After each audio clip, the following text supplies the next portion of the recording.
बारिश से पहले की वो उमस होती है ना, जब हवा रुक जाती है, सांस भारी हो जाती है और लगता है जैसे आसमान कुछ छुपा रहा है।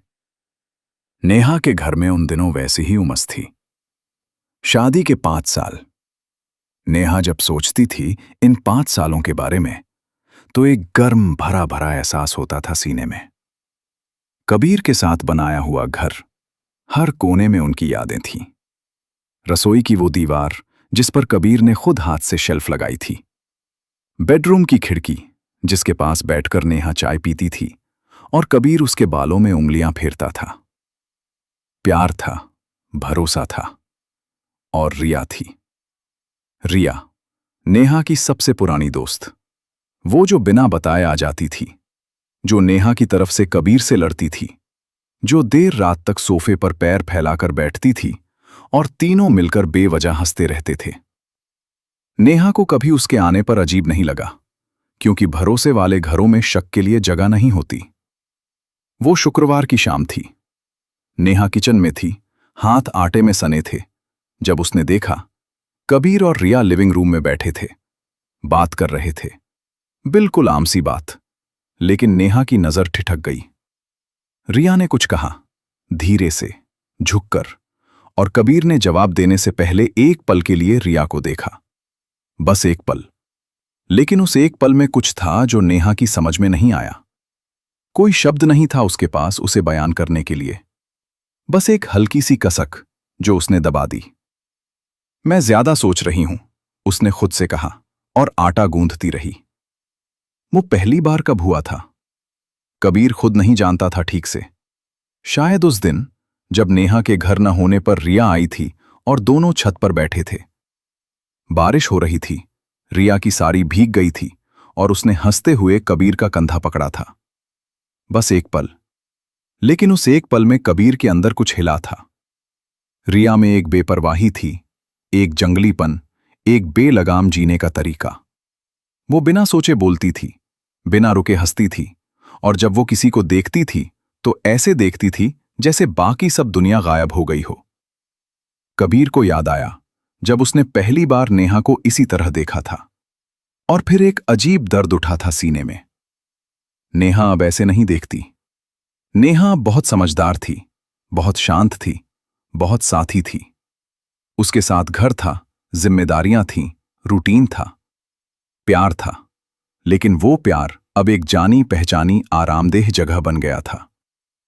और रिया एक अजानी जगह थी, रोमांचक, खतरनाक। उस शाम के बाद कबीर और रिया के बीच कुछ बदल गया था, बिना किसी शब्द के।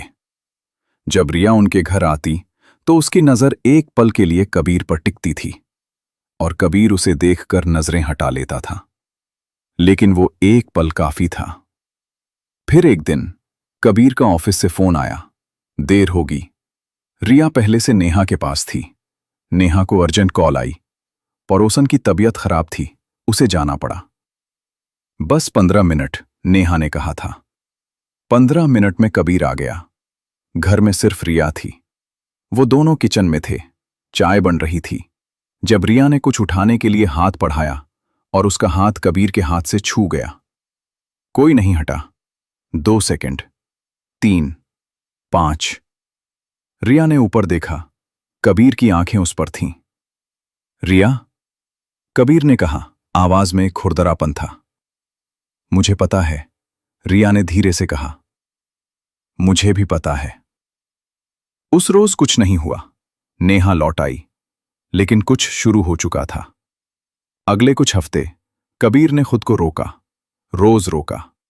लेकिन रिया के मैसेज आते थे, छोटे छोटे, मासूम से। आज वो गाना सुना जो तुमने बताया था। ऑफिस में बुरा दिन था, तुम ही समझते हो। और कबीर जवाब देता था, क्योंकि उसने खुद से कहा था, बस बात है, इसमें क्या बुरा है। लेकिन वो बातें गहरी होती जा रही थीं, रातें लंबी होती जा रही थीं, और नेहा के बगल में लेटकर कबीर छत देखता था। नेहा को पहले महसूस हुआ एक अजीब खालीपन। कबीर था, लेकिन था नहीं। खाना साथ खाते थे, लेकिन बातें कम हो गई थीं। रात को वो थका हुआ होता था, हमेशा। नेहा जब उसे छूती थी तो वो जवाब देता था, लेकिन उस जवाब में वो गर्माहट नहीं होती थी जो पहले होती थी। कोई परेशानी है? नेहा ने एक रात पूछा। नहीं, बस काम का स्ट्रेस है। नेहा ने मान लिया, क्योंकि उसने कभी सोचा ही नहीं था कि उसे शक करने की जरूरत पड़ेगी। वो रात जब सब टूटा। जुलाई की बारिश। नेहा रात को जल्दी घर लौट आई थी। प्लान कैंसिल हो गया था। घर की लाइट बंद थी बाहर से। उसने दरवाजा खोला। अंदर हल्की रोशनी थी, लिविंग रूम की लैंप और आवाजें। नेहा के पैर वहीं रुक गए। वो आवाजें, कबीर की आवाज, रिया की हंसी, वो नई नहीं थी। नेहा ने 1000 बार सुनी थी, लेकिन आज कुछ अलग था। नेहा ने कोने से देखा। कबीर और रिया सोफे पर थे। रिया का सिर कबीर के कंधे पर था। कबीर का हाथ उसके बालों में था। धीरे धीरे, बहुत धीरे धीरे। कोई बात नहीं हो रही थी, बस एक खामोश, गहरी, सहज नजदीकी, जो सिर्फ उन लोगों के बीच होती है जो एक दूसरे के हो चुके होते हैं। नेहा को उस पल रोना नहीं आया, न गुस्सा आया, बस एक ठंडक उतरी रीढ़ से पांव तक। और सब कुछ, 5 साल, हर सुबह, हर रात, हर छोटी बात एक पल में बदल गया। वो वापस दरवाजे की तरफ मुड़ी और बारिश में निकल गई।